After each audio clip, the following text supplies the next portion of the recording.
I've got no 80s intro for us this morning. It feels a little empty. You Man, want we to don't sing? need no intro. Well, look who it is, Renee. First in the chat, always here. Absolutely. Renee always here. Shout out to Renee as always. 43 coming through. Animaniac.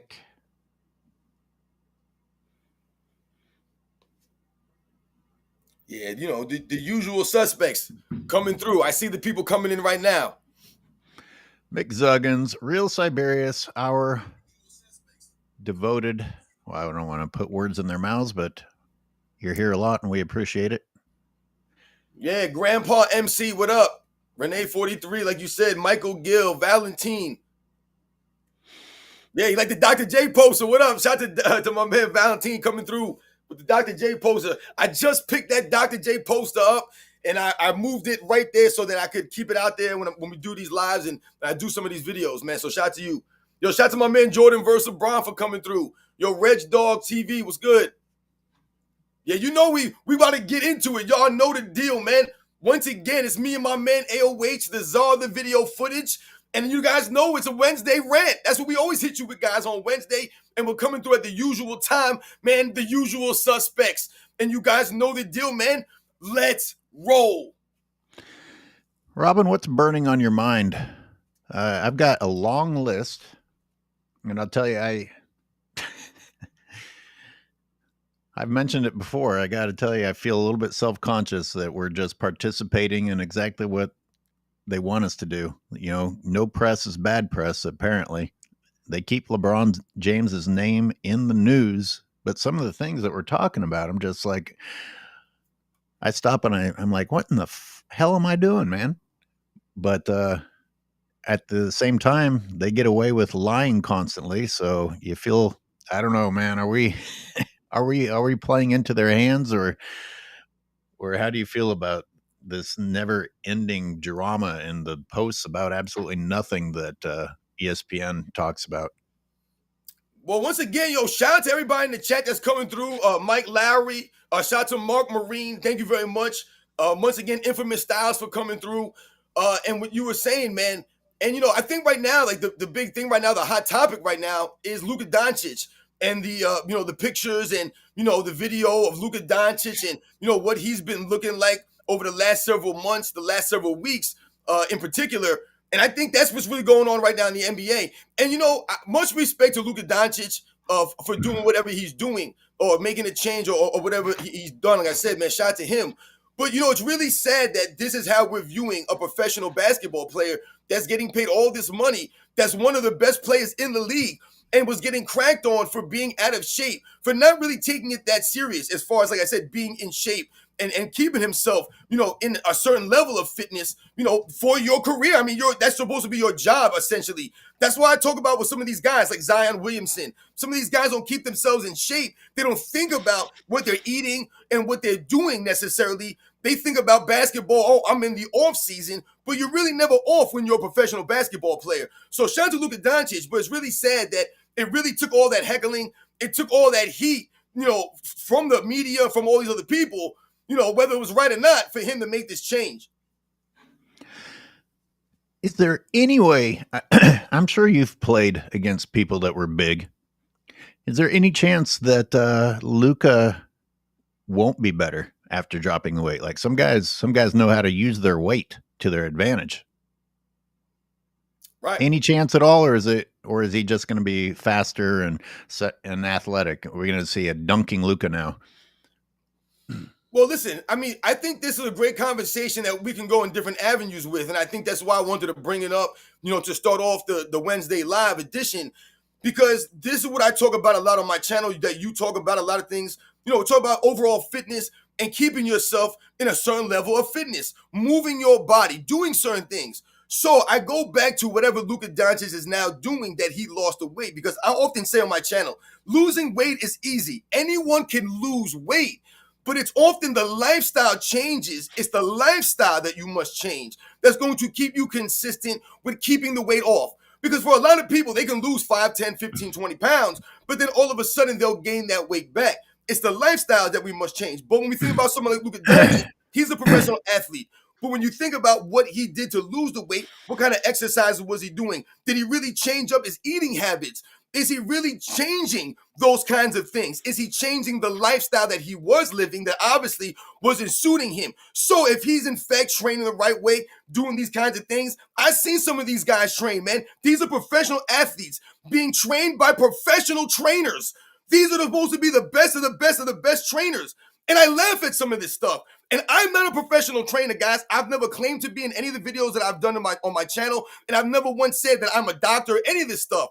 But these are the things that I've been doing. I've been doing these things for over 20 years. All right. So I often tell people, man, the proof is in the pudding. I don't look this way by accident. People think I have this energy because I'm on drugs. Think about that for a second. I have so much energy. They envy how I am out here. I'm able to do these live shows on my feet, standing still the entire time. I'm able to do these things consistently. How do they wonder, oh, he's on drugs? It's the only way they can explain it. But no, if you look at my lifestyle, the way that I've been living for, like I said, over 20 years of my life, then you would understand why I am the way I am. So once again, like I said, shout out to Luca Donic, but all the results going to be there. We often talk about that for LeBron James. The results are not often there for him. And they talk about how much he trains. It's not that I want to knock on getting in shape. Good for Luca, if in fact he's healthier. Hopefully he didn't just like do a bottle of Ozempic. But LeBron James looks in shape, but his defense is atrocious.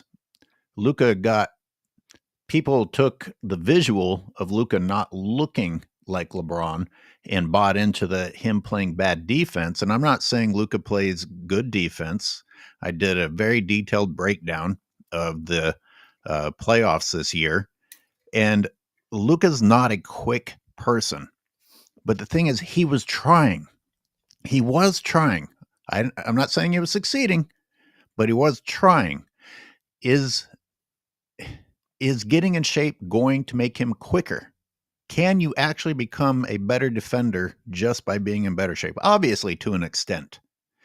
But on the other hand, he's always been a slow-mo type of player. He likes getting people on his hip. Maybe having 50 pounds is good when people run into the back of you so that you don't fall over. I don't know. Well, no, LH, you make some good points here. So let's go back to that.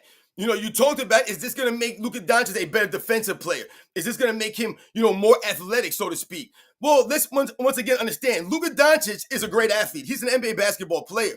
When we're talking about the athleticism, we're talking about in comparison to the contemporaries. So is Luca Doncic a great athlete compared to the other great athletes that are in the NBA? No, he's not on those guys' kinds of level. He's not a high flyer. He's not, like you said, a guy who uses quickness and his overall athleticism to do what he does. He uses more of a fundamental or a skills type of game. Like you said, his ball handling, his ability to shoot the basketball puts defenders on skates oftentimes. They don't know if he's going to drive. His size puts him at an advantage against other players on the perimeter. You talked about the weight, but the one thing that really is the problem for Luca Doncic that I think will be improved if he's doing these things correctly, like I said, eating the right things. Like I said, you can starve yourself, lose weight, man, and you lost a bunch of water weight. A lot of people understand how you do exercise. I remember wrestlers back in the day, these guys would go run around with trash bags on so that they can make weight. They're cutting the water weight. They didn't necessarily lose weight like that. Did they change their eating habits or what they were doing? No, they lost water weight.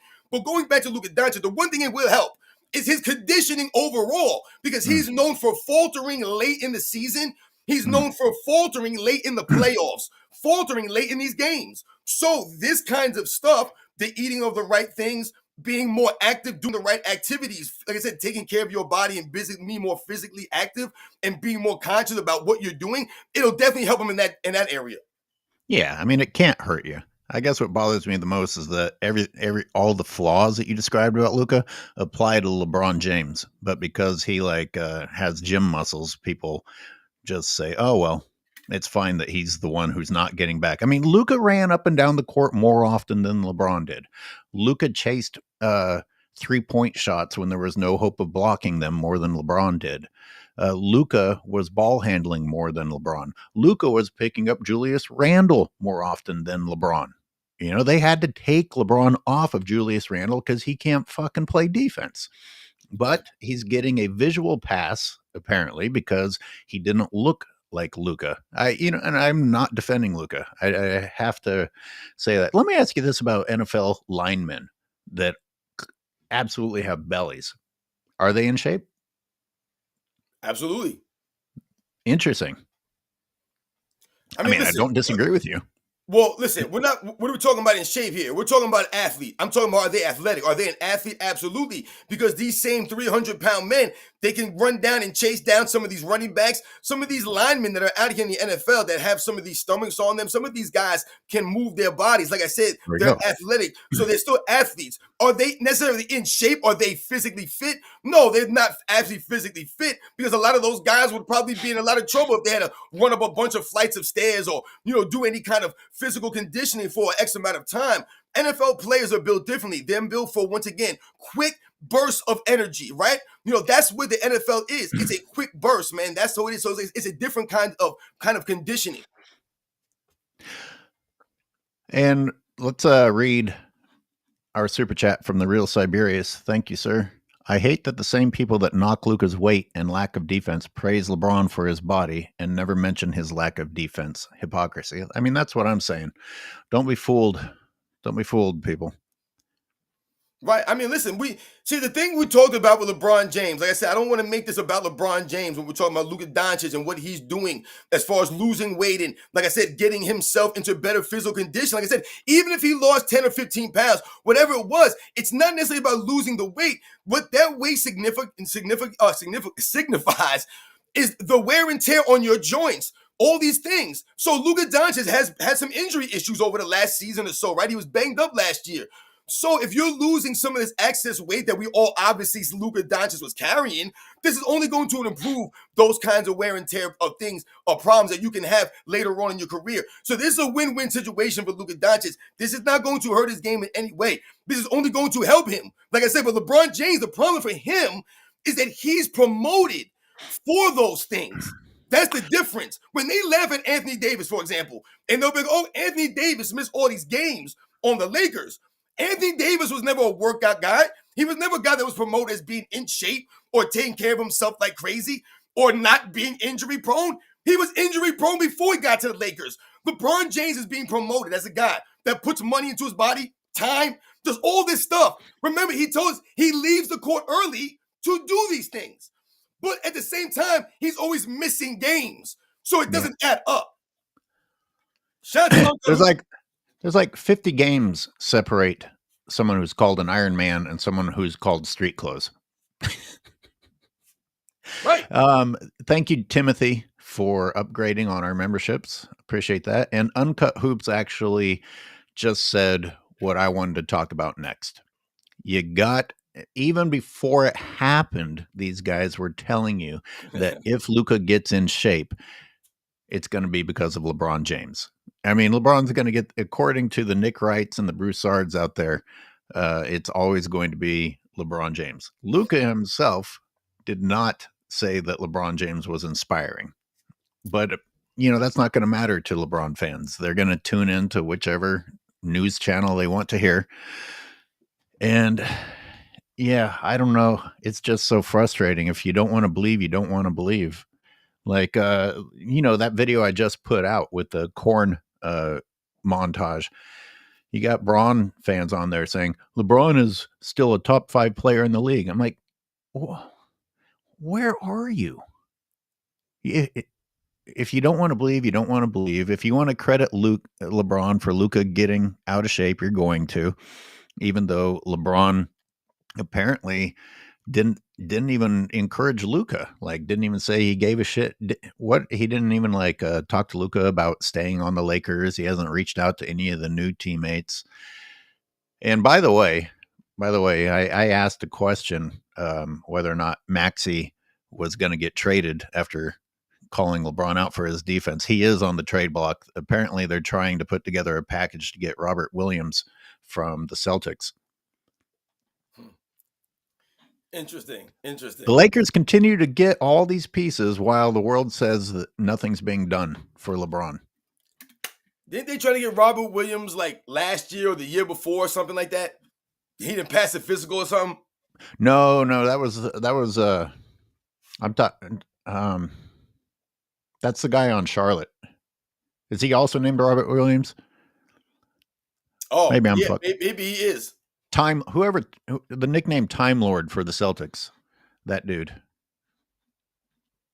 Who did what? Anyway, uh, Oh, Robert Williams on the Trailblazers. That's what Daniel Jett is saying. Yeah, but I mean, listen, but these are the things that we're talking about. It doesn't matter who they get ultimately if they're going to be playing the same style. You know what's interesting about the whole Luca Doncic thing? We'll bring it back to Luca Doncic real quick. Is that I seen Kendrick Perkins, talking about Luca Doncic is number one in his, preseason MVP picks. So right now, going into next season, LeBron James is going to be playing with Kendrick Perkins, number one pick to win the MVP next year. So I don't want to hear anything about LeBron James is carrying the Lakers, because remember, it was just last season that they had a segment on ESPN asking if LeBron James has enough left in the tank to get the Lakers to the playoffs. When Anthony Davis was top five in scoring, top five in rebounds, top five in blocked shots, he was an MVP candidate in the beginning of the season. They had the nerve to ask if LeBron James got enough left in him. Are you kidding me right now? The man was like negative 200 when they asked this. This is the kind of stuff that we're talking about. So it ultimately doesn't matter, because if LeBron James is playing with Luca Doncic, who Kendrick Perkins has, as the number one pick to win the MVP next year, based off of him being in shape and based off his overall skills and what he's been doing in the NBA over the last 5 seasons, then damn it, I don't want to hear nothing next year. Jolly Joshams, thank you, sir, says, morning, gentlemen. I'll give LeBron credit for Luca's fitness when his head doubles in size and gains 20 pounds of muscle in 2 weeks. I think that, shout out to Jolly Joshams. I think that, what Uncut Hoops mentioned, what Jolly Joshams is talking about, what you talked about, LeBron James getting credit for Luca Doncic's transformation, let's say, so to speak. I think LeBron James fans and the media had more to do with Luca Doncic making a change than LeBron James himself ever did. Because like I said, if LeBron James out there using the tonal machine, LeBron James out there sitting on Busu balls, kneeling down on Busu balls, he's doing all this nonsense, this fluff and buff workouts, man. It's not going to get it done. It's not, man. So like I said, Luca Doncic better not have been listening to LeBron James. Yo, Luca Doncic, come holler at me, man. For real. A lot of you NBA players, y'all need some help. For real, help. Because I don't know who the hell is training y'all, man. This is why y'all always hurt. This is why you guys are always out there fooling around and goofing around like a bunch of idiots. You guys can't play 82 games worth of league. Y'all soft as hell. Y'all doing soft workouts. Y'all training soft. And the mentality is soft. Mentality comes from exercising also. The things you get, the routine that you keep yourself in is a mental game, ladies and gentlemen. You have to play that game every single day. So a lot of these goofs out here, a lot of these fools out here, they can't do something as simple as making their bed every morning. They couldn't do something that simple. They can't do it. That takes discipline. That takes mindset. And a lot of these fools out here doing these fluff and buff workouts, doing this nonsense. That's why these dudes always hurt. They're a bunch of clowns out here. Sorry. Insane. Paying these dudes millions of dollars to train them. I don't know what these dudes are eating.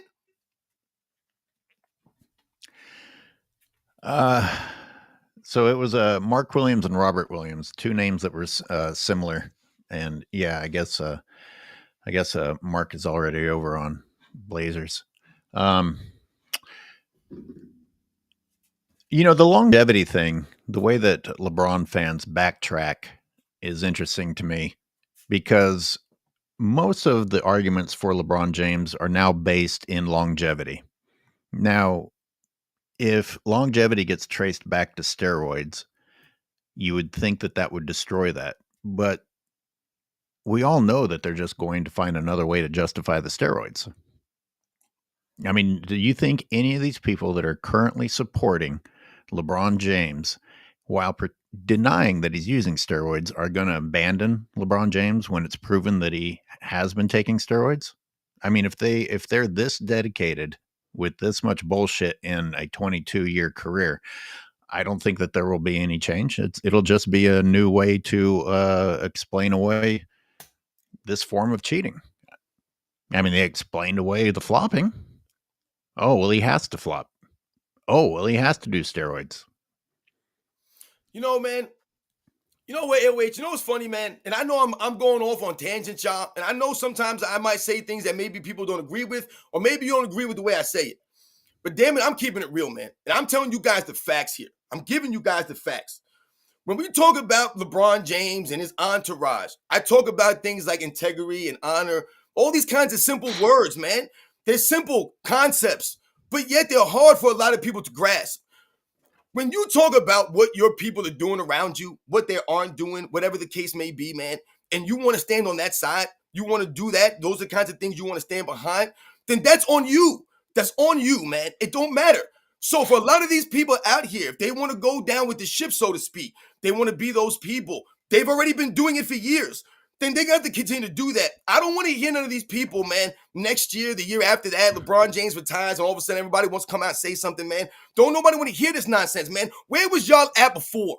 All right, like I said, you see guys like Colin Cowherd now, these Kendrick Perkins dudes. These guys are flip-floppers. I don't want to hear what you have to say now. I don't give a damn. All right? Because y'all wasn't keeping it real last year. You wasn't keeping it real the year before. You were the same fools out here saying nonsense. Yo, my channel, I've been out here since day one, man, keeping it real, giving you guys the facts here, man, standing on it, literally standing on it, man. These dudes won't stand on nothing. I'm literally watching Scottie Pippen, a dude that I grew up watching. People can say whatever the hell they want about me just being a freaking fan, man. I watched this dude on TV all the damn time. I watched all of this stuff. I saw this. And this man's trying to rewrite the freaking history. It's laughable. I don't respect it. We watched all of this stuff. Now these guys are trying to change what they did. We listen to Shaquille O'Neal. This man sounds insane. I'm supposed to respect you, Shaq. You're freaking Shaq. Are you kidding me, man? But this is how you're going to do your business? This is how you want to portray yourself. And I'm just a fan. But I'm supposed to be like, yo, who the hell is this guy? He's just yelling in his car. No, man, I'm standing on it. Y'all ain't standing on a damn thing out here. So LeBron James' entourage is soft. LeBron James soft. LeBron James fans is soft as hell. Y'all was waiting online for Barbie dolls. This man's carrying purses, wearing short suits. I don't respect it. This dude been flopping on the court for the longest time, fake flexing on little dudes, but then you roll around playing peekaboo. Nah, man, you're still fumbling and goofing the ball around the basketball court, still hitting the side of backboards when it matters the most, still not taking no accountability. Damn these fools, man. I said it last week, but I've been saying it for years. It's not just this most recent comment from Shaq. Shaq has so many accolades and has accomplished so much, but there's something that's been eating away at him. Because I've made several videos about Shaq's insecurity when he's on the TNT crew. Some of the shit that comes out of his mouth, I was like, Jesus, Shaq, what exactly is eating away at you? Because you don't sound like a confident man. You don't sound like you're satisfied with yourself or with your accomplishments. And he's part of the woulda, shoulda, coulda crew. Anyone who plays at this stage in their life, at this age, the woulda, shoulda game, has something eating away at them. You know what I mean? If you're good with yourself and what you've done in life, you're able to say, I'm not going to answer a woulda, shoulda, coulda question because it didn't happen. Here's what did happen. Let's focus on that. But it's the people that need to think about what they might have done that will pretend that they could have accomplished this or that or the other thing. Shaq has no idea what he would have accomplished with Tracy McGrady. He doesn't. And you can't ever prove it. So anyone who's actually an accomplished athlete wouldn't even want to talk about woulda, shoulda, coulda if you're satisfied with what you actually did, in my opinion. Or wage. Thank you for backing me up. I gotta ask about the LeBron disappearing for 3 weeks during the roid testing, because they went through so much work to cover up all that went down in Miami that now we're kind of left with, well, what happened, what didn't happen. And a lot of this is Jeff Teague's fault, and Jeff Teague turned around and said, I was kidding. But when you listen to the entire audio clip, Jeff Teague talked for a long time about this. Yep. I mean, man, you didn't drop a joke and then move on. You went into depth about exactly why you thought LeBron James was on steroids. Exactly. And it was actually pretty convincing if any of it's true. Like, they start testing for drugs and LeBron James needs to disappear. Jesus. And then I don't even understand the gaining weight during a game part. Can you explain that to me as an athletic person? Once again, this is what we're talking about.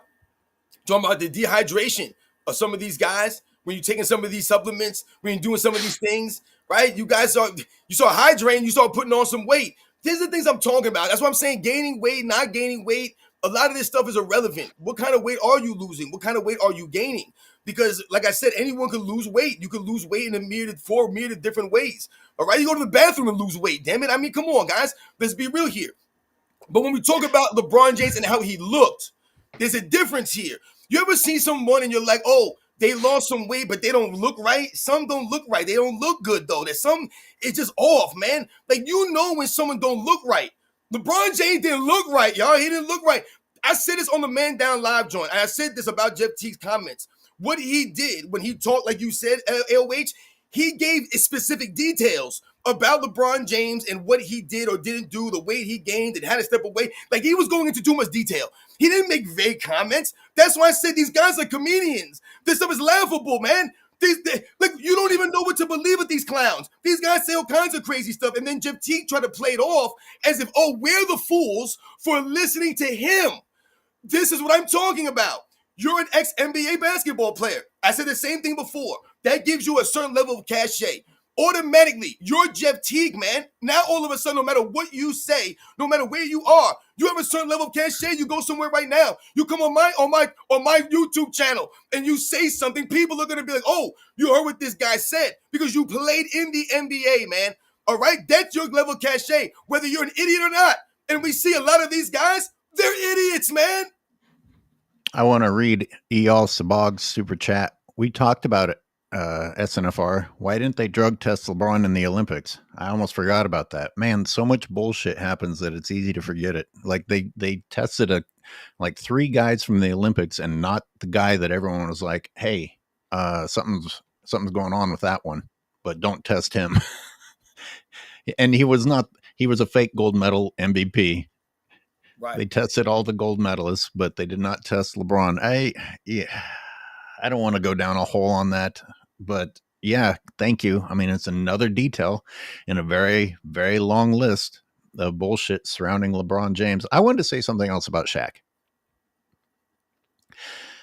and the way that he has disrespected Kobe, and the fact that Shaq didn't win with Penny, the fact that Shaq looked like he was suffering from motivation after Kobe.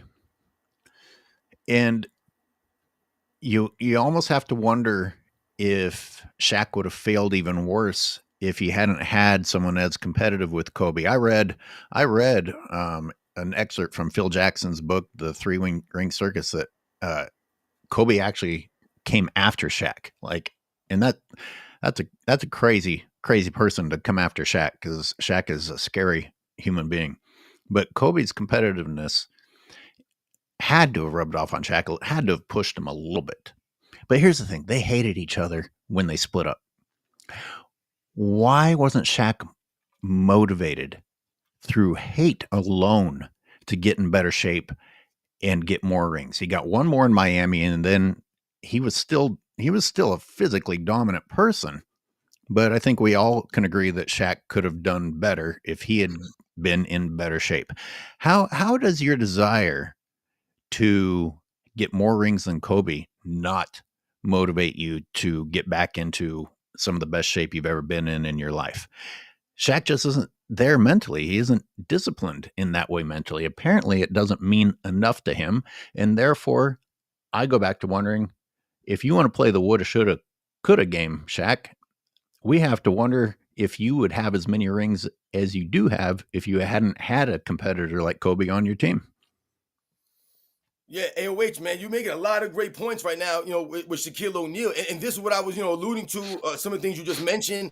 There's no reason for Shaq to try to overinflate himself the way he does, all these years later. I mean, he's been doing this for years, Shaquille O'Neal. Any chance he gets on a microphone, I'm the most dominant of all time. I'm Shaquille O'Neal, most dominant. That's all he ever says.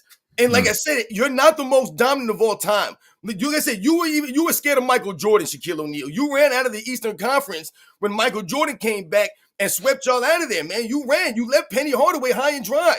And now, all these years later, sometimes you'll hear Shaquille O'Neal talk about Anthony Hardaway. Oh yeah, I shouldn't have left. If I would have stayed with Penny, who knows? Dude, we don't want to hear that nonsense. You dipped out on Anthony Hardaway, man. You left that dude high and dry. And when you was there, I tell people the same thing all the time. The Orlando Magic, they were the first team to get swept 3 years in a row out of the playoffs since the 1950s, man. The 1950s. When they got swept out in 94 in the first round, then they got swept out of the finals in 95, and then they got swept again in the Eastern Conference Finals by the Bulls in 96. They were the first team that had that happen 3 years in a row since the 50s, man. This was a team that Shaquille O'Neal was leading. He was the best player. Listen, make no mistakes about it. When Shaquille O'Neal came into the league, Shaquille O'Neal was something great. We had never seen. He was getting the Will Chamberlain comparisons. People were like, yo, ain't no one been this big, this athletic, what Shaquille O'Neal could do on the basketball court. That's why to this day, Shaquille O'Neal is viewed as a guy who could have been the greatest player of all time. He had that level of size and athleticism, that level of game at that point in time of his career, but he never saw it through. He didn't have the mindset of the Kobe Bryant. So Kobe Bryant is seen as what? An overachiever, a guy who overachieved based off of what the gifts he was given.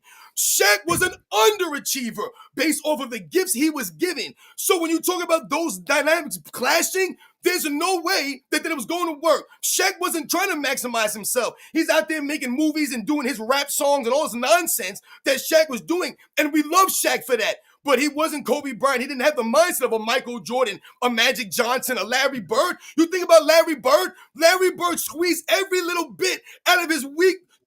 His body was deteriorating, and he squeezed every bit out of his body, Larry Bird. This is what he did.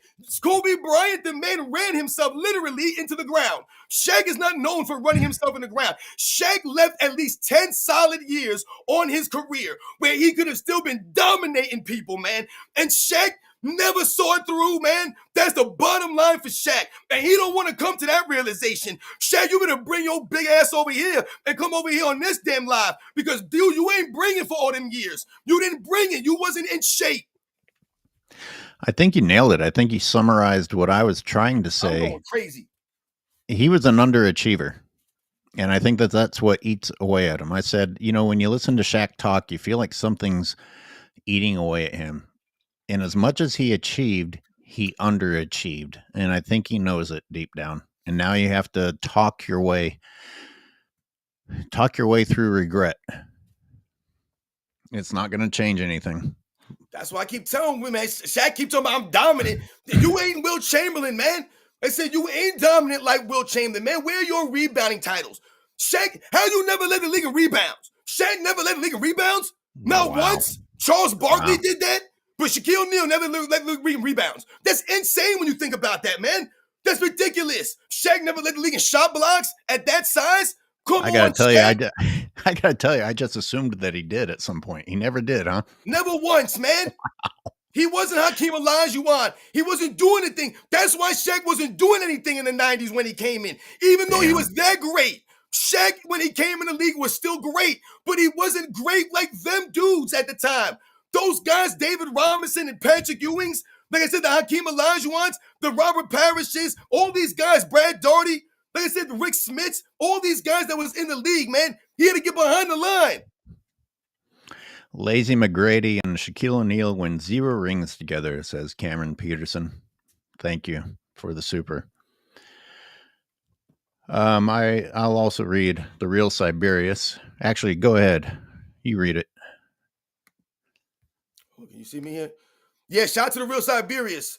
I said it before and I'll say it again. Self-aggrandizing is weakness seeking validation.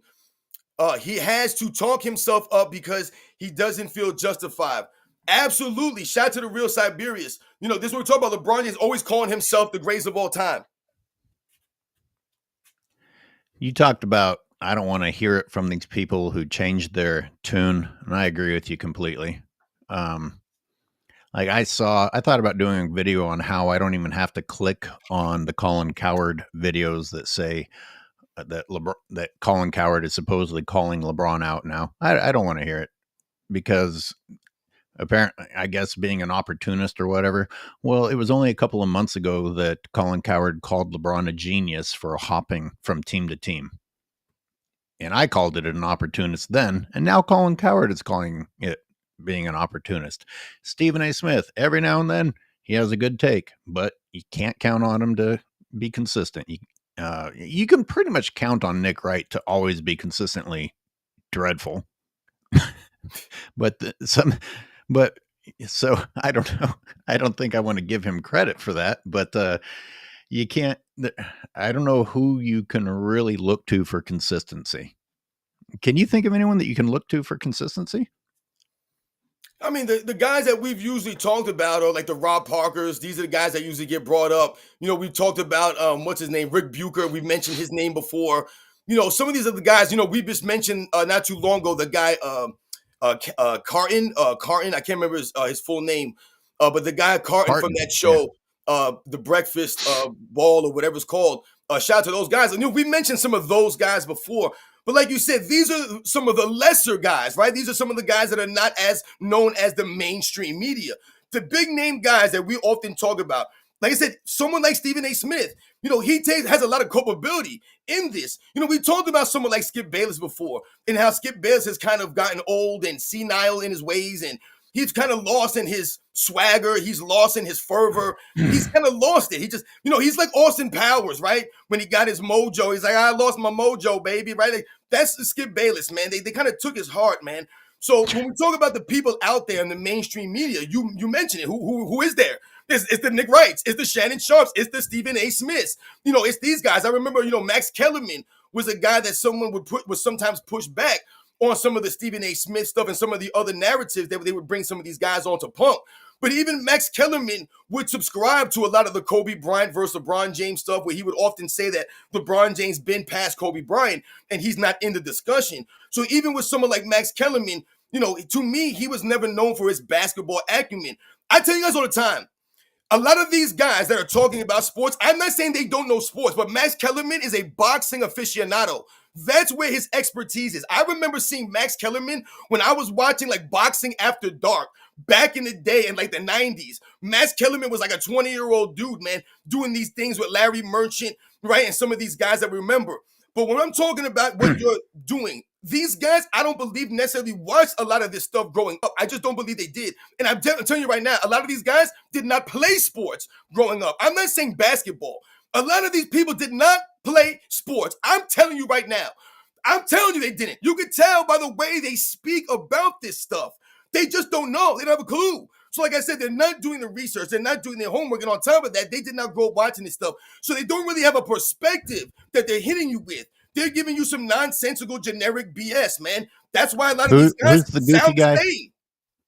Who's the goofy guy on Breakfast Basketball that I call Lizard Boy? Apparently, they've teamed him up now with. I think they took him and put him on another show with other LeBron Glazers. That's got to be hard to listen to. That's amazing.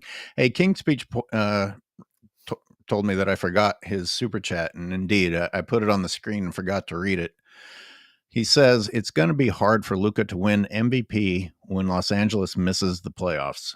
Lakers are mid. The West is deep. Salute, guys. Good to see you on. Thank you very much.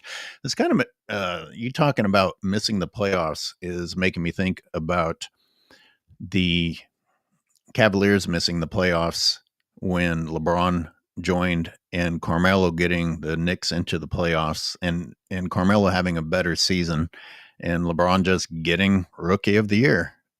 I'd like to, I'm sure LeBron fans have their delusional arguments, but How do you feel about that? I don't want to jump on it too much because I'm not going to go back and watch both of their seasons thoroughly enough to be an expert, but the numbers indicate Carmelo.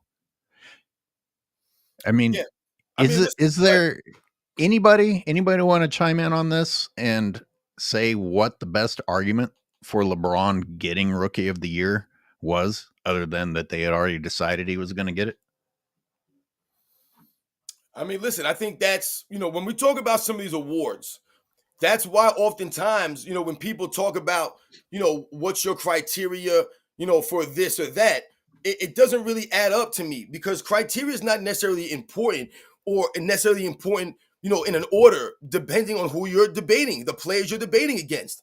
So for example, the MVPs that we've talked about many times, the MVPs that you did or did not win in your career. Well, let's not forget that the players voted on the MVP originally, right? Let's also remember that the first MVP was not until 1956, right? So someone like George Mikan, let's say, for example, wasn't even eligible to win an MVP when he played because they did not even have the MVP award during those years.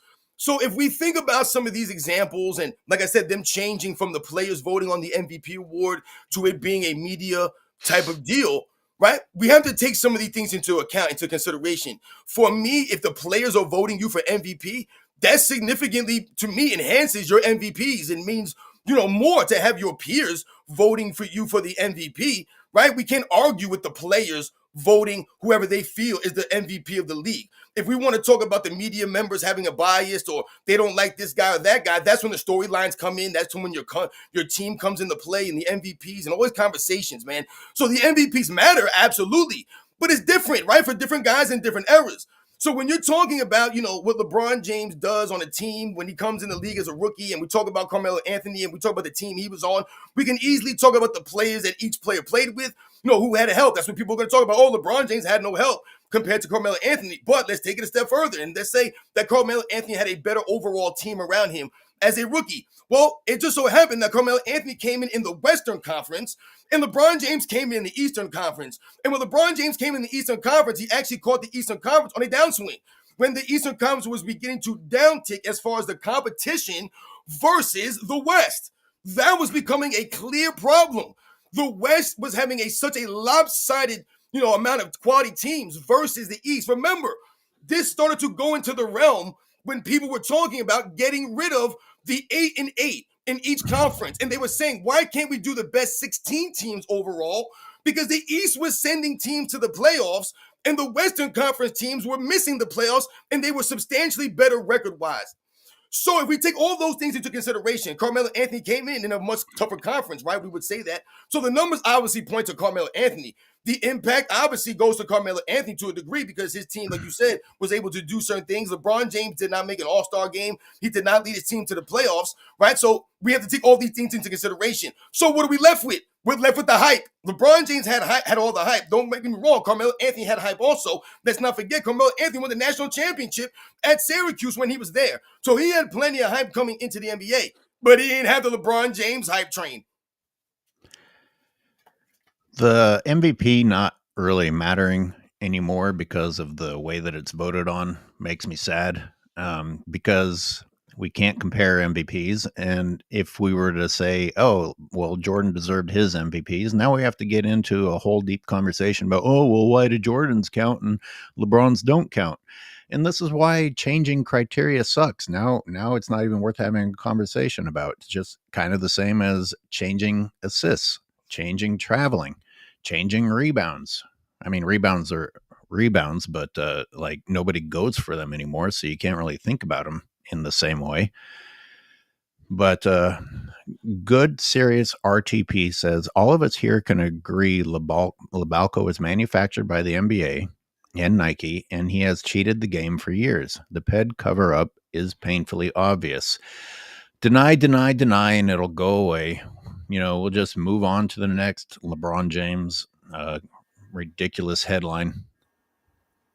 It's Yeah, I mean, like, like you said, they're even trying to steal Luca Doncic, his thunder, for doing what he's doing. They got to give LeBron James credit. it's so true. It's so true. Well, I don't. Miss. Mrs. Shanny, 82. Hey, thank you for the super. I'm at work, so I will watch this on my way home. I just wanted to take this opportunity to unveil my newest and best nickname for LeBron and Bronny, Scamford and Son. That's good. Oh, I like that. I like that. Miss Shanny, shout out. Mr. Shanny. Thank you, Mr. Shanny, 82. Scamford and Son. I like that. You guys got What more creativity than LeBron James dunks.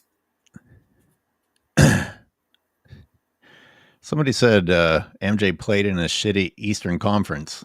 Come on, people. Yo, I tell people all the time, the numbers and everything doesn't say that. When you watch the game, when you look at the teams that played, remember the 90s had the most 60-win teams in the history of the game.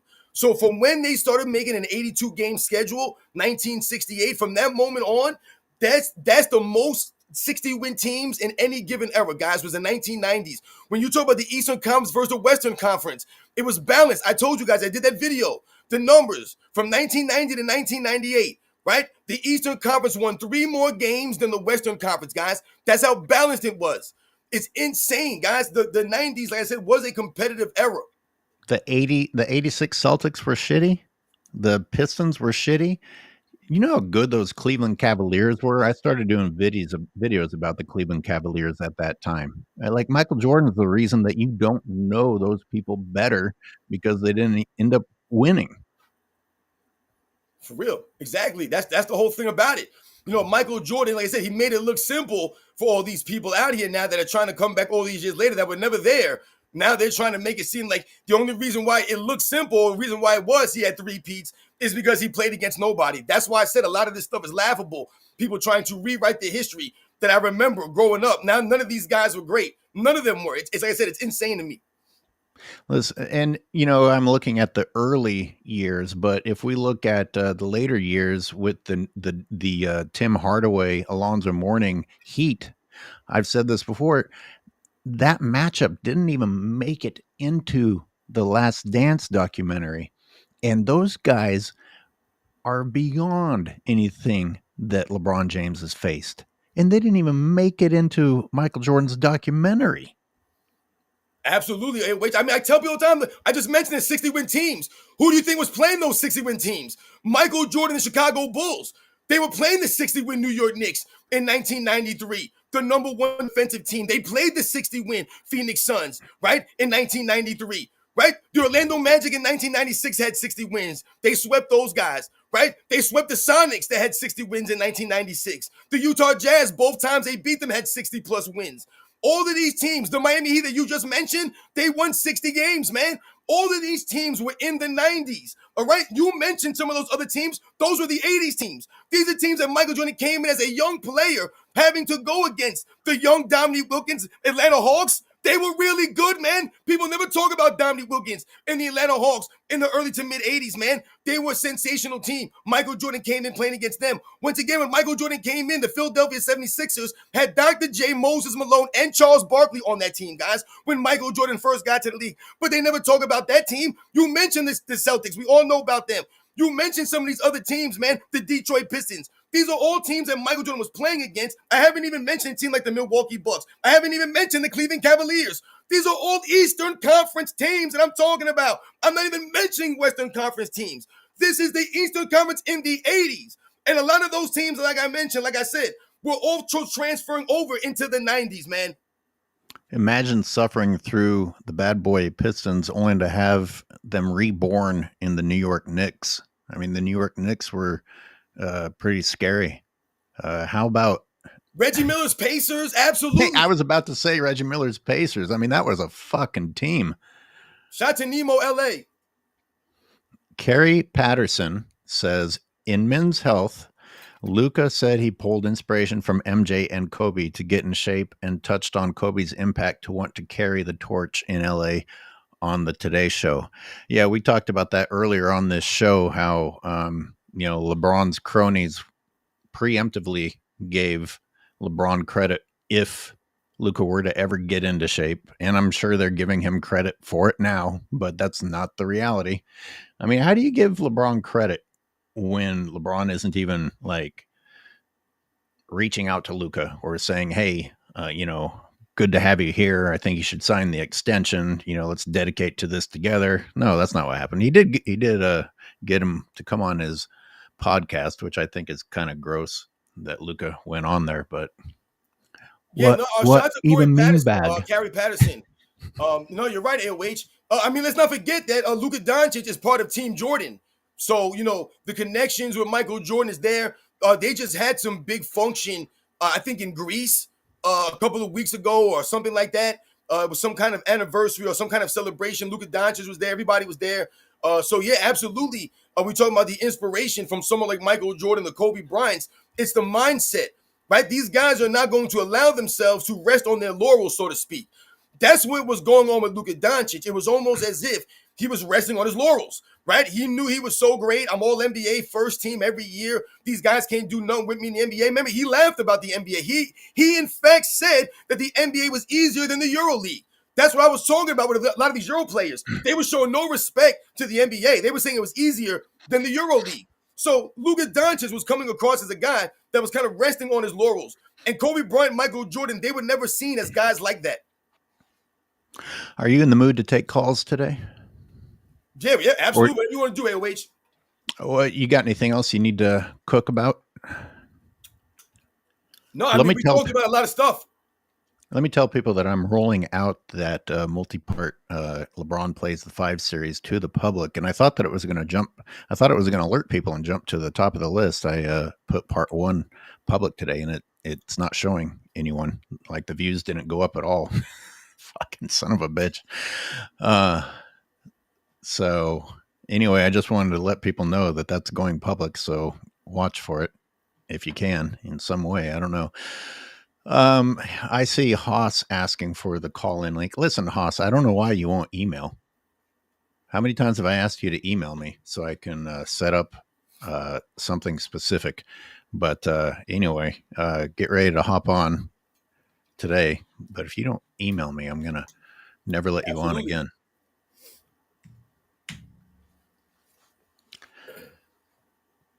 Somos Bandito says we always do the lives while you're at work. I'm sorry, man.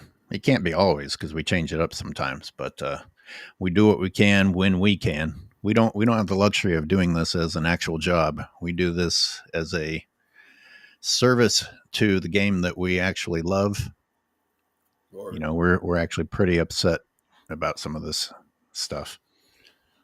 Yeah, shout out to And all you we guys, have man. Shout out to Somos Banditos, man. Thank you for always supporting the channel.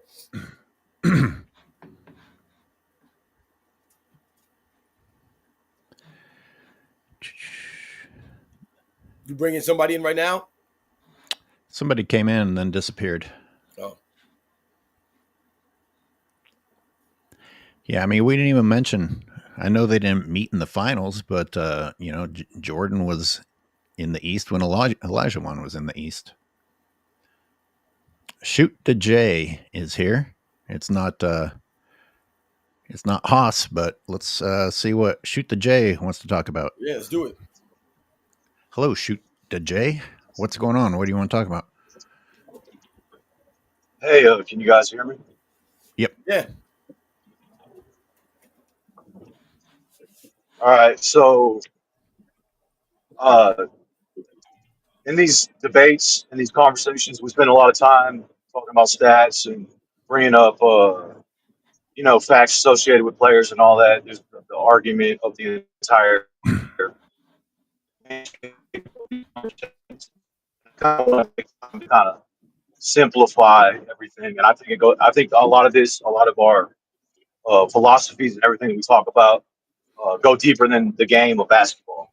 I think a lot of us are understanding this is not just a reflection of the sport that we're analyzing and we're criticizing, but it's also a reflection of our entire society as a whole.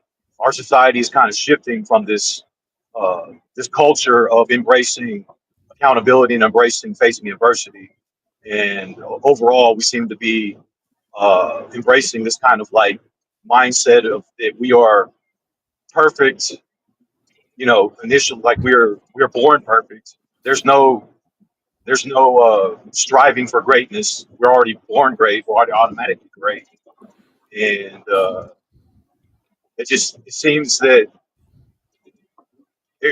you just kind of see it everywhere in social Mm, media. The way people act, there's kind of narcissism in our society today, mm, where we kind of dismiss stories of adversity. The inspiration has shifted to a more kind of like superficial thing, like mm, stats. You know, like if you look at Kobe Bryant, one of his first articles when he was in high school, when he was getting national recognition, the headline says stats do not define this player, and I think that can translate all the way to the end of his career and translate to the entirety of his career. That stats did not define who he was; it was the intangibles of what he did. And that Kobe Bryant was an example of somebody who inspired people across the entire world. Wasn't just in the United States. Wasn't just the game of basketball. Kobe Bryant literally inspired people like myself anywhere in the world that I was at, whatever I was doing. The fact that that man was out there somewhere doing his thing kept me motivated and inspired. And I think we're kind of losing track of society today because of that. I appreciate that. Word. Shoot the J. Yeah, I hear him on that, man. He said some stuff there. He got a little deep right there. Much respect for him for coming through. Oh, when he's talking some of the things that he was mentioning. I mean, listen, we have to understand. I think the one thing that we all talk about is the lack of humility out here in society, man. And a lot of these professional athletes, they lack straight up humility, man. It's crazy.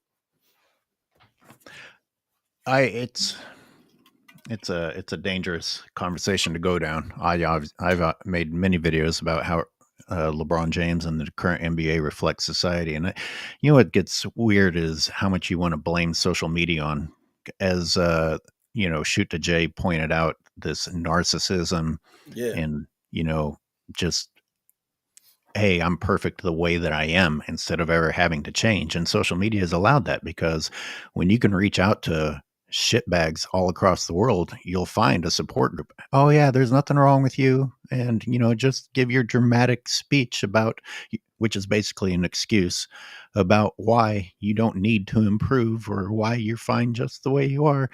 And that's why we have a fucking planet full of people who need to improve and haven't. Oh, yes. I love it. I love it. I'm going to keep moving. I appreciate it. Shoot to Jay. We're going to keep rolling, Yeah, because shout out to Jay for coming through as always. A true I got supporter. a full house of people trying to call in, and Yeah, shout out to everybody who's on the call in. Here comes Haas. Hey, salute, brothers. There you shout are. out to Haas. What up, man? Hey, Robin, AOH, good to see you guys. By the way, AOH, the reason I cannot, look, I might email anonymously someday, but the reason I can't just email my stuff is because I made a decision a long time ago, way back in the days like Ticket TV and all that shit, back in the COVID era. I'm a high-priced lawyer in Midtown Manhattan. I can't have my integrity, my professionalism, my credentials, my reputation be soiled by internet banter. Okay.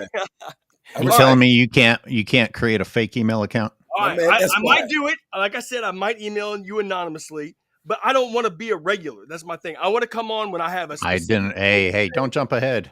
No one offered you that. All right. But hey, listen, I'm worth it. But listen, I want to come on when I have like a very targeted, specific point, and I don't want to, like, you guys do a great job. I don't want to step on your toes and make you guys look bad. You know what I'm saying? You can't make me look bad. Come on, baby. If you have a targeted point, though, it needs to be scheduled, because you decide that you want to say something, and you show up at the end of a 2-hour podcast wanting to make your carefully constructed point. Yeah. Some of these things need to be scheduled. Well, hey, now I got two things to say, because after Shoot to Jay, I got to compliment that brother, because look, he hit the nail on the head, bro. This is a really a big problem with our culture, and the problem with it is that sports is supposed to exemplify the best the best characteristics of human nature. And LeBron James is actually the worst role model for all the young people out there, because he actually does the exact opposite of what sports is supposed to do for people. If you're a coach, if you're a mentor, if you're a life coach or a sports coach to any young person out there, you would teach kids out there to behave the exact opposite way that LeBron James behaves on a day-to-day basis.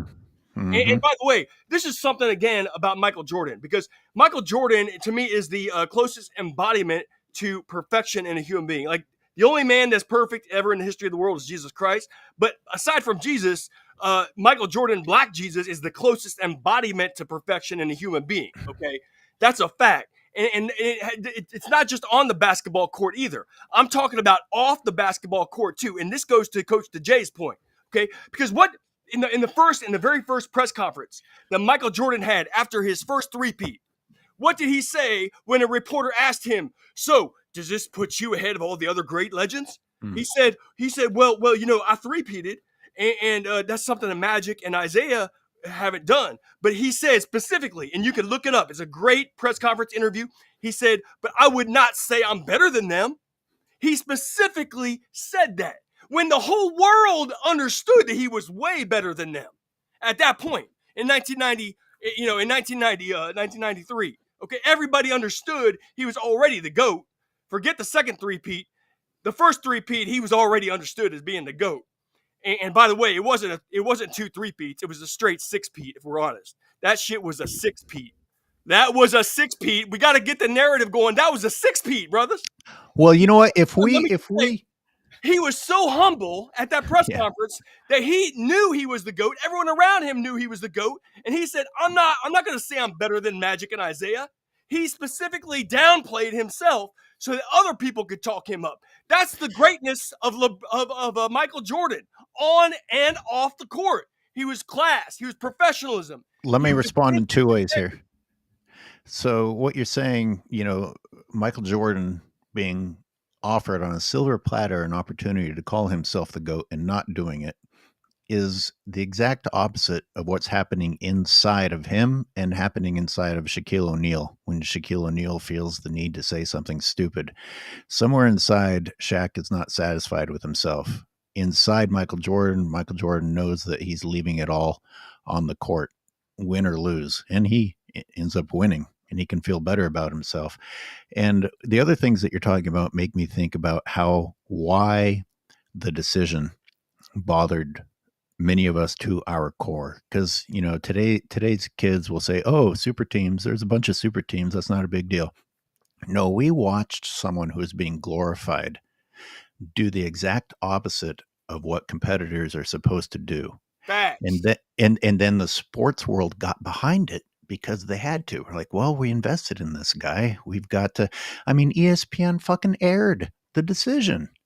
They didn't like what he did, and they aired it anyway. A 1 hour narcissism fest of a guy shitting on his own franchise and running away and joining up with guys in his own conference, weakening his own conference, stacking the deck. It is the opposite of what we want to see in competitive sports. Whether you liked LeBron James or not, like, it could have been anyone doing that and it would have been disgusting. It's like, no, this is not what sports is about. This is not what about improving yourself is about. This is not about facing adversity and finding a way to come out on top. He did what was despicable, and things changed. We had to follow. You either stopped watching basketball or you had to follow it, because sports analysts didn't condemn him for it. Like, they criticized him a little bit, and then they turned around and got on board. And things have never been the same. Word. Absolutely, OH. My man Ha said 6 in a row. He said it was a 6-peat. I like the energy you came with right there. We all understand that was a 6-peat. God bless Hakeem Olajuwon. He's number 4 on my all-time list. But in the years when Jordan came to preseason, played the full season, he won 6 in a row. That's facts. Well, it's kind of like how they give LeBron credit for the most games, or the most games scoring 10 points or more, but only picking which games they want. Guess what? We're not going to count Jordan's retirement. He had a 6-peat. Right. You guys want to play that game? We'll play. And by the way, AOH, that stat is probably the single dumbest stat I've ever heard in my entire life. Oh, he scored this many 10-point games in a row. 10 points? That's the standard now for greatness? Oh my goodness. And you have to let him sit out whenever the hell he wants to in order for it to happen.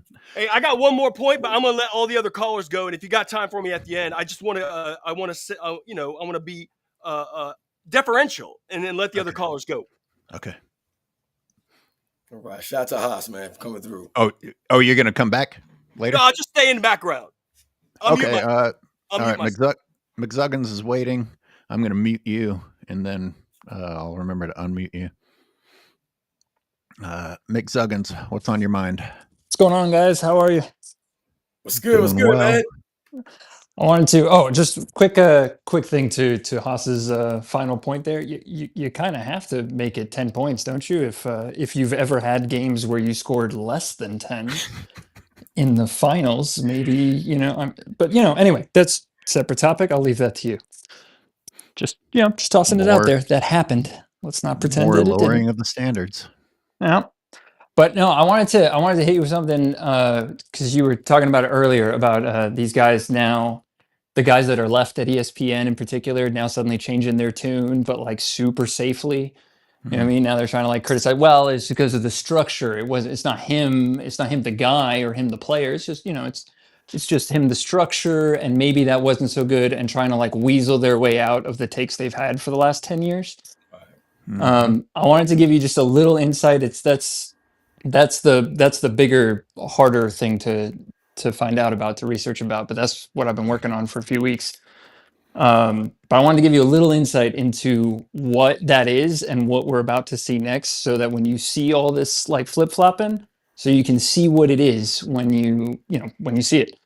But basically, that decision, right? The decision was actually produced. That was the first like real big production. That was the first big step for Spring Hill when it spun out of LeBron's previous marketing agency. And that's why it was exclusive, and they didn't let anybody actually come onto it, but ESPN had to air it. That got over 10 million views. That's what triggered views and engagement at all cost, because they thought that's where it was all going.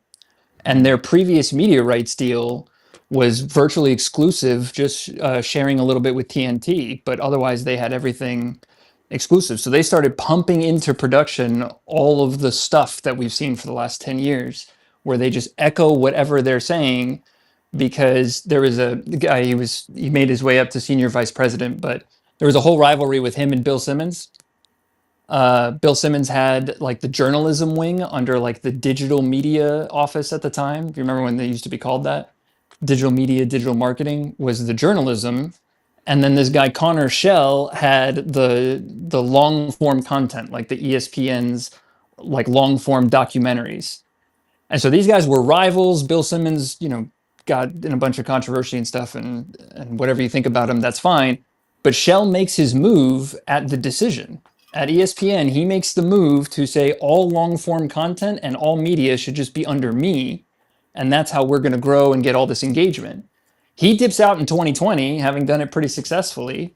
As the CBA comes up in 2022, the writing's on the wall. And then in 2023, right after the CBA is signed, they start laying off everybody. That's where Jalen Rose goes down, Mark Jackson goes down, right? Van Gundy, they change a bunch of the shows. Like all that stuff happens right after that CBA we were talking about gets signed in, and it's official now that Clutchonomics is dead, which means that if you were a talking head that was supporting that, you're dead too. Disney wants profitability over just reach and leverage, and ESPN got screwed in that licensing deal. They pay now, like I think it's $2.8 billion now for less games. And before they spent, I think it was $1.4 billion on more games. And they're going to alternate the finals with NBC and ESPN every year. So ESPN won't even have it every year. Like they got hit hard because they just weren't that profitable and their numbers were that down. So they have to get rid of everybody. And then anybody who's now moving up, they got rid of all the producers on half those shows. They got rid of, You're I saying mean, the LeBron. layoffs were deep. LeBron not only through reverse player empowerment cost a bunch of players money, now he got all those people fired too. Yeah, basically, I hadn't looked at it that way, but yeah, I guess if you were shilling for him too hard, and you're gone. And there's still some left, but that's why you see them flip-flopping now, because now everybody underneath them is now coming up by covering more league-wide things, more small market teams, more all that Anyone stuff. who is willing to lie for a living does not get my pity, so fuck all of them. Well, I agree. That's probably why I didn't look at it that way. But yeah, I agree. But yeah, it's a it's a cannibalizing model. But that's what you're seeing now. You're seeing all the mid-tier guys or the guys who still were able to weasel their way out of it.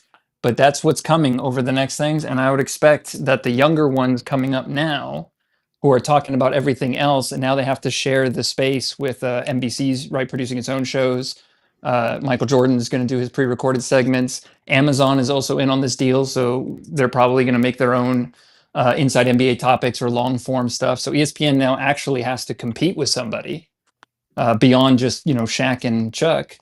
They now actually have to compete, and so that's what I'm guessing is going to happen. I'm guessing that those guys are going to either retreat fully and talk about other stuff, or move on to like more legacy, bigger projects or something.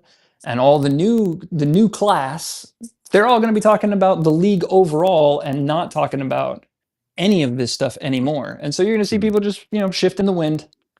But anyway, I just wanted to give that little what was going on, what happened at ESPN, why it started at the decision, and why it's collapsed since the CBA, and where all those layoffs really came from. You know what's interesting to me, and when we talk about this kinds of stuff, man, it really it takes me back to why. Because it doesn't make any sense, because this is not helping the NBA overall. If we think about why the NBA was called the golden era in the 80s and the 90s, if we think about why the NBA was so popular back then, it was for a couple of reasons. One reason, obviously, was the players on the court. The players on the court made the game popular. They made the game spectacular. They made the game fun to watch, right? So we obviously give credit to the players because, like I always say, there's no game without the players. So we get that. We understand that. But the other reason was because the story of the NBA was being pushed forward. The way that they were telling the story of the NBA, the way that it was promoted, the way that it was talked about in the media, the way that it was talked about in the broadcast booth. I often talk about this on my channel. We were educated and we were informed of the great players that we never saw play. I never saw Will Chamberlain play basketball. Never saw Bob Cousy or George Mikan or Bob Pettit or Bill Russell. I never saw any of these guys play basketball, but I was informed of who they were. I was let known about them. I was educated about them because of guys that I listened to when I watched the game, because they were pushing the story of the game forward. So it was always, hey, these guys are so great in the 80s and the 90s because the guys that came before them were so great. So we're like, damn, this is the first person to do this since so-and-so. And we promoted that way to push the game forward, the way they told the story. Now all we get from the mainstream guys, they're not telling the story. Now they're telling us what? Oh, Michael Jordan's not that great. So if we think about just Michael Jordan, when they talk about Michael Jordan, people say, oh, all you guys care about Michael Jordan, blah, blah, blah. No, it's not just Michael Jordan. Michael Jordan represents an entire era of basketball. So when they're crapping on him, they're crapping on Charles Barkley. They're crapping on Hakeem Olajuwon and David Robinson and Patrick Ewing and Gary Payton and Reggie Miller and John Stockton and Karl Malone. All those guys, everyone that played in that era, the Shaquille O'Neals, the Jason Kidds, the Anthony Hardaways, the Grant Hills, the Kobe Bryants, the Tim Duncans, the Kevin Garnetts, everyone that played in that era, Magic Johnson included, everyone's getting crapped on. I want to read The Real Siberius's super. I just took it off the screen before we move on. I see Scott Warrior waiting. You're going to come on. We're trying to move through everybody. Praise the Dawn said Haas needs to be a permanent member. Haha. Well, we'll try and get him on for a special presentation, the way that we had McZuggins on at the least, because McZuggins opened some eyes the other day. And The Real Siberius said, your convictions have to be stronger than your excuses. I have 3. Let me mute somebody. What's that say? 3 TBIs? 3 TBIs. That doesn't negate my responsibility or accountability. Life moves forward regardless of your circumstances. Live your life now. Yeah, good point. Good advice. Scott Warrior, thanks for waiting. Are you ready to come on? Let's do it. What's on your mind, Scott? What's on my mind? Well, what are you calling Uh, in about? for uh, look, is today NBA's not perfect? No, it's not. It's not perfect. Not at all. But and one thing is missing about today's NBA is the presentation, for sure. Because I was watching a lot of '90s NBC games. It was like almost like WWE type, how they were telling the story. So that I will give you. But you guys say players don't play defense, that's where I lose you guys. Because guys like Bam, Jaron Jackson Jr., the Thunder won a championship having won the greatest defenses of all time in the modern era.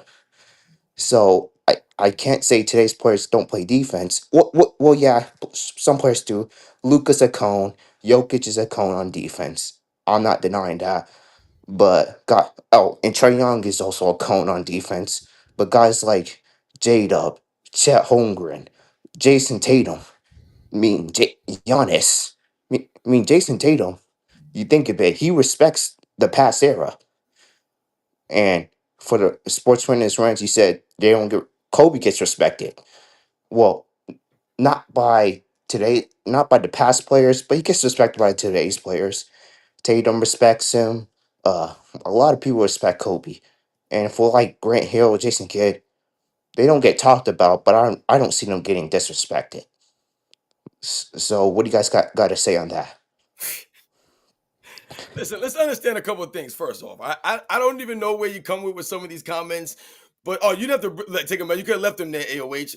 Let them hang out with us. But he said a couple of things about the defense. Let's understand something. It's not necessarily we talk about guys not playing defense. We're not talking about a totality. We're not saying 100% of the players don't play defense. We're talking about a level of consistency that's not in the league anymore. Say what you will, but it's the facts are there. That's why these guys are not playing all 82 games, all the big name players. All right. So that's one thing we have to understand. The consistency of the level of defense also is the way the game is. They don't allow these guys to play a certain level of defense, do they not? Do they allow the hand checking? Do they allow the two hand checks? Do they allow the physical play style of basketball, which we all know that basketball is a physical sport? So these are all the things in combination with each other. The lack of mindset. These guys are softer. You can say whatever you want about the defense, but it's a mindset you have on the defensive end. These guys are soft, man. These guys are not taking elbows. These guys are not going in there banging like that. They're not. And once again, when they do, we see a lot of rolling around the floor. We see a lot of guys acting like a bunch of punks out there. Like I said, it's the overall, the consistency of these guys. So these are all the facts here. When we talk about the 90s, you mentioned some of the players from the 1990s that don't get mentioned much. These are things that we're talking about. People talking about the 90s, talking about Michael Jordan, you're talking about the 90s. So when you're talking about these guys are being respected, how are they being respected when every turn we hear that Michael Jordan played in a watered down league? This is what people are saying now. Michael Jordan didn't have any competition. What are you talking about? You're literally cramping on an entire era of basketball players. I hear plumbers and taxi cab drivers. I never heard these things growing up, but now I hear plumbers and taxi cab drivers. This is who Michael Jordan played against. But whenever I ask someone to let me know the plumber that played in the NBA in the 90s, no one's come to me with the plumber that had a business plumbing on the side, playing the NBA, was dominating the 90s.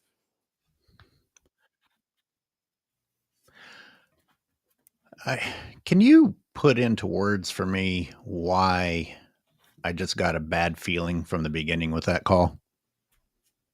You know what I'm talking about? It just like it didn't really have anything to do with the topics and just somebody who wanted to come in and like make excuses for. But we have to educate, currently. these young people. It's never a good sign when somebody repeats your question back to you. You're just buying time. What's on your mind is not a complicated question. Know what you want to talk about when you come on the show. Leo, you've been waiting. I'm going to add you to the scene. Did I mute you or unmute you?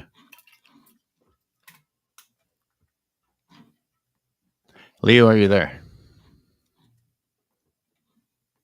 Leo, what up? Can you guys hear me now? I can hear you. Okay. Yeah, I don't know what's wrong with my camera, but I want to say a couple of things, basically to give some historical context, especially regarding the ridiculous comments that were made by KD and LeBron Okay. So the first one is Michael Jordan after his rookie season. So that would have been, it was 84, 85. So this would have been 1985. Years ago, he talked about being at an awards banquet. And he mentioned there were a lot of star athletes there. He mentioned Reggie Jackson was there, Joe Montana, who had just won his second Super Bowl. I think he said Will Chamberlain, Carl Lewis, who was an Olympic gold medalist. So, all these guys are there. He said suddenly everybody just gasped and everyone ran towards the door. There's this big crowd of people around the door, and Jordan did not know what was happening. He's like, did a rock star just come in? Did the president of the United States walk in? So he gets over there, and it's Wayne Gretzky. Wayne Gretzky had just walked in. Everybody, even other star athletes, he said, were reaching out to touch him like Jesus Christ had just walked into the room. Okay. So very few people ever get to that level. Jordan got to that level in the 90s. Okay. But these guys like KD and LeBron are talking like they're on that level. There's nobody rushing to, and I'm talking other athletes, when they walk into a room, they don't command that kind of attention. Okay. It's just absurd, absolutely absurd. And the second thing that I want to say is related to that. Wayne Gretzky, his fourth year playing hockey, he had already scored 92 goals in a season, 200 points. He was just putting up ridiculous numbers. The one thing he hadn't done yet was win a championship. So you guys remember how Jordan in 1990 was like, when are we going to get over that hump, right? So Gretzky and the Oilers finally made it to the finals that year, and they're up against a team that I consider, and Robin, you'll remember these guys, I consider to be one of the most underrated dynasties, the New York Islanders. Okay, great dynasty. Okay, for those of you who don't follow hockey, maybe think of the 2011 Dallas Mavericks, but much more talented. Older guys, but really talented. So people were like, oh, Gretzky's finally going to win one. He's going to take home the cup. And they got swept in the finals. They got swept. So Gretzky goes back to the locker room. They turn in their equipment. They take a shower. They say their goodbyes. He's completely crushed, right? He's like, what do we got to do to win? So he and Yari Curry, who's an amazing goal scorer, they're walking down the hall to leave the arena. They got to pass by the Islanders dressing room, okay? And he said they hear nothing. And he's like, I thought these guys would be partying, like LeBron with the midseason cup. These guys just won their fourth Stanley Cup in a row. He thought, well, I guess they must have showered and they're already at the bar partying, right? So they get to the Islanders locker room and the door's open. So Gretzky pops his head in and he said he saw bodies everywhere. There's guys sitting there with big bags of ice taped to their knees, taped to their elbows, their shoulders, their heads.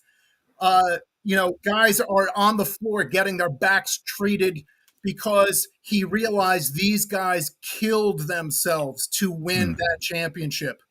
They killed themselves. Guys are dropping to the ice to block shots, doing whatever needed to be done. And he said that was the final lesson that he had to learn to get over that hump. Okay. So again, I'm going to go back to KD and LeBron. These guys think that people are just going to hand them everything. No, you have to earn it.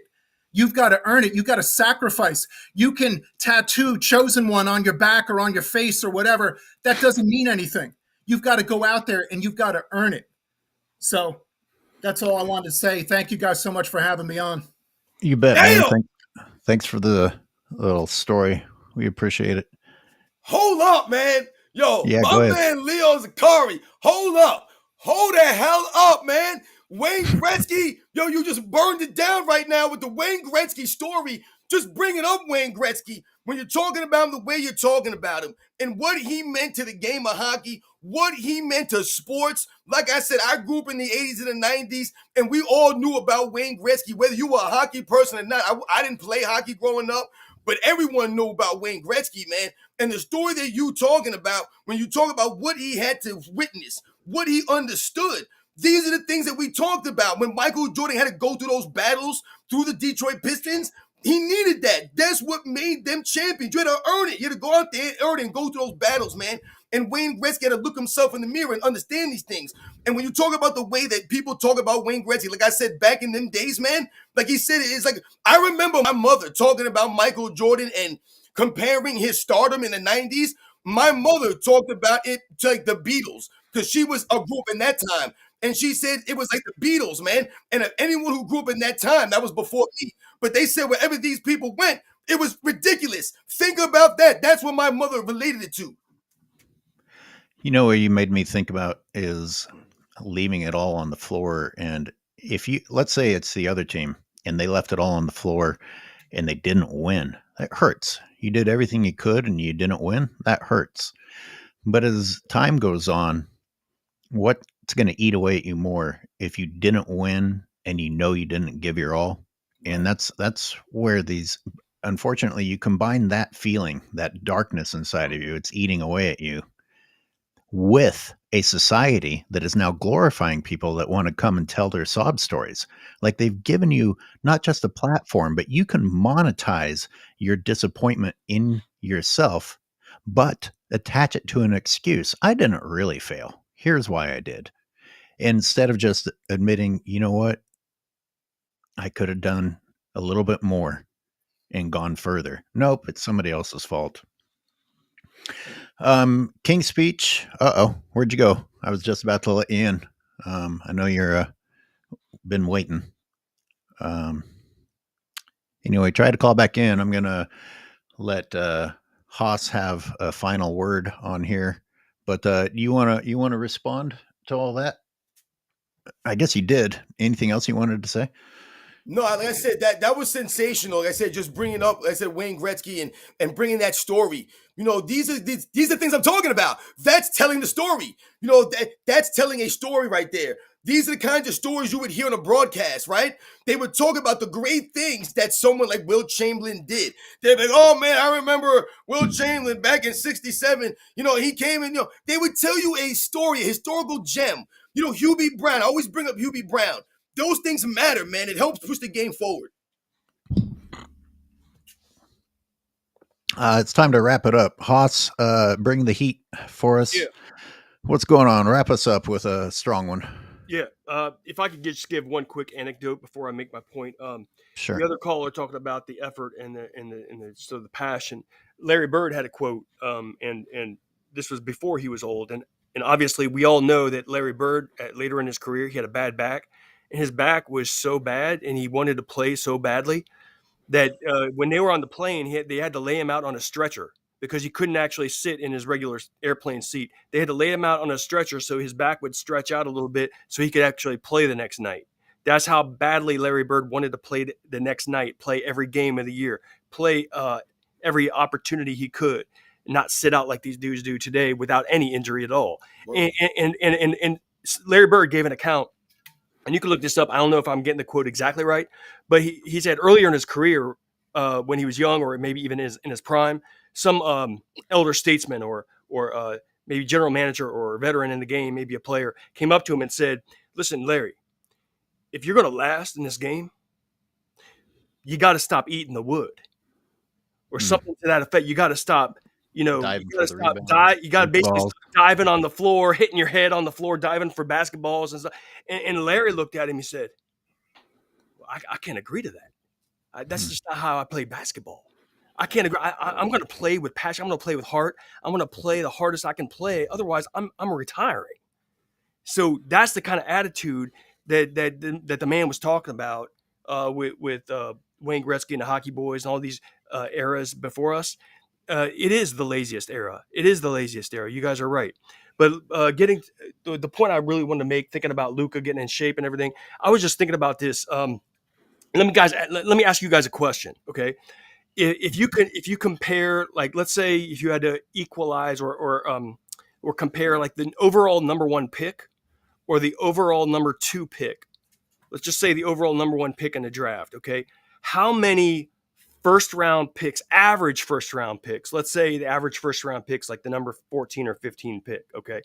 How many number 14 or 15 picks would you say are equivalent to the number one overall pick in a draft? How many of those 14 or 15 first rounders? You mean end up? Like, no, I'm saying, like, if you had to like construct just like a math equation to equalize the overall number one pick, how many number 14 or 15 picks would you need? Would it be 3? Would it be 4?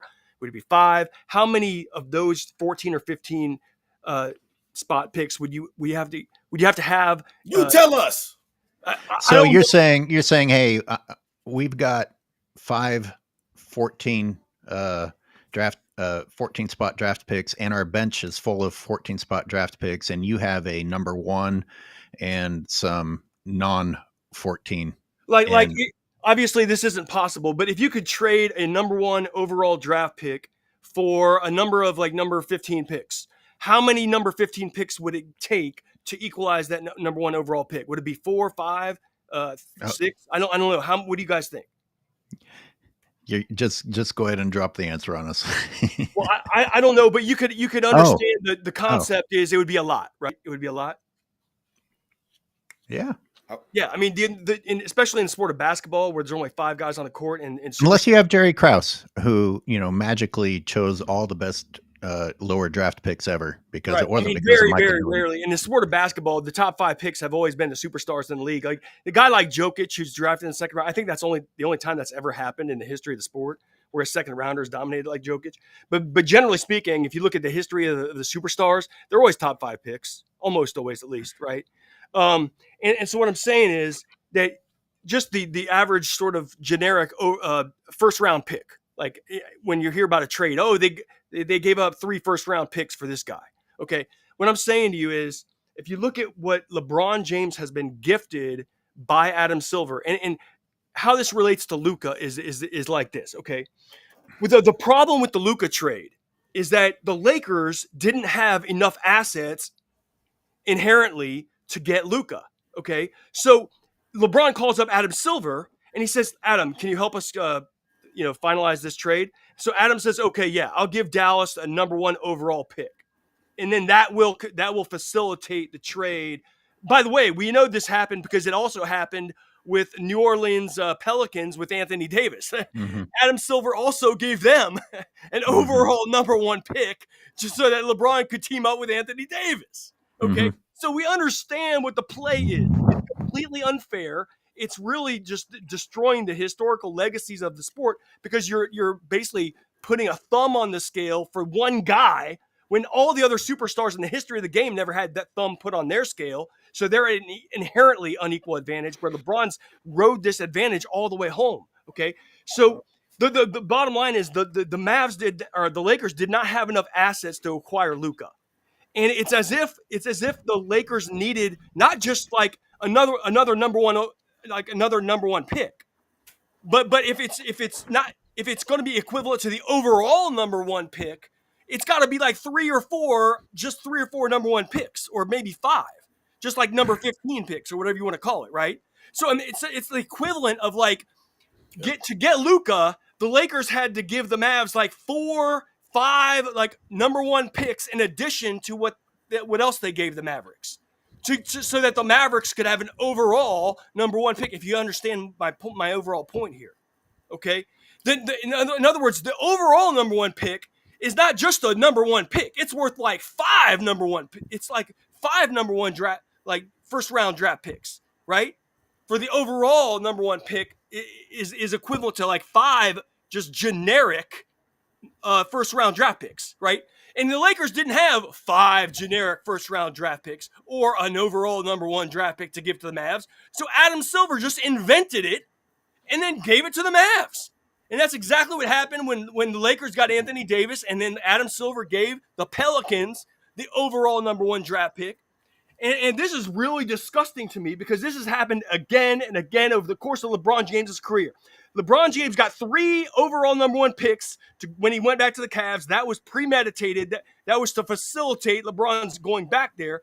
Then before LeBron went to Los Angeles, Adam Silver gave the Lakers 3 overall number 2 picks, which is statistically impossible, because LeBron had already told Adam Silver, "I'm going to Los Angeles in 2018. Give them, load them up with a bunch of picks."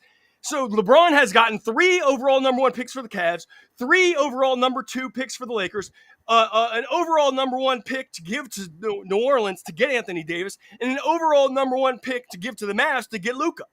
That's 3, 6, 7, 8 overall, not just first round picks. Not just first round picks. LeBron has been gifted by Adam Silver 8 overall number 1 pick in the whole draft, and LeBron was supposed to get like 13 rings out of that whole situation, and he only got 4. This is disgusting. That whole thing with the Mavs, and now the Mavs get the prodigy, so they're happy now. But the behind the scenes influence by Adam Silver has absolutely corrupted the game. It has distorted the legendary status of all the greats of the game, because now everyone, at least the talking heads, are saying, well, if he's not the GOAT, LeBron has to be number 2. Hell no, he's not number 2. He got 8 overall number 1 draft picks from Adam Silver to help him. Yeah. And by the way, that's not including Wade and Bosch, who were top 5 draft picks when LeBron's own class year. So if you count Wade and Bosch as like close to overall number 1 picks, that's not just 8, that's 10. That's 10, basically 10 overall number 1 picks that LeBron has needed to help him win. It's disgusting. I've just been thinking about that ever since the Luca trade. I had to get that off my chest. Yeah, I want to go back to what you said at the beginning with Larry Bird, because there's the Larry Bird story in which he walked into the office and declined his contract and said, you know what, don't pay me. I'm not going to be able to deliver what you need. I'm not going to be able to leave it all on the floor. And he basically gave back money. And that is, I immediately thought of that when Kevin Durant made his little speech about the goal is to play for as many seasons as possible. No, it's to give your all while you're there, not steal from people. These guys are essentially stealing. Absolutely, LH. That's a great point, man. Like you said, these guys don't want to play hard. They want to play longer, not harder. You know, it's laughable. Haas brought up some great points. We mentioned the draft picks and how many number 1 draft picks overall, and, you know, things of that nature. And, you know, this is really going back to what we talk about with LeBron James and what they promote, another narrative. Oh, LeBron James makes the players around him better. They'll say he does that greater than anyone else. Oh, he carries bums. He could do things that no one else could do. Oh, this player couldn't take that team to the finals. The LeBron James fans love to say that. But the reality is, like we've seen, like Haas was alluding to, that he doesn't make the players around him better. In fact, the players that he has have been pretty talented, and he's gotten less out of them. Because one thing we always talked about, LeBron James never allows his help to help him.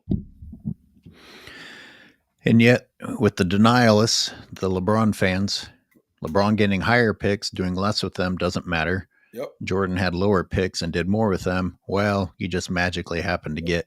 I guess in their minds, those guys should have all been number 1 picks, even though they weren't number 1 picks. I don't know how they wrap their heads around that one. We didn't get to everyone's calls today. We apologize. We got to wrap it up, or at least I do. I have to do some real work. But I do want to read some supers. King's Speech. I saw you trying to call. We lost you. Minnesota and Cleveland were gifted number 1 picks for LeBron James. Also, Praise the Dawn. What's the toughest 7-game finals series? For me, it's the Pistons versus the Spurs in 2005. Or you can say the 2010 finals, Lakers, Celtics.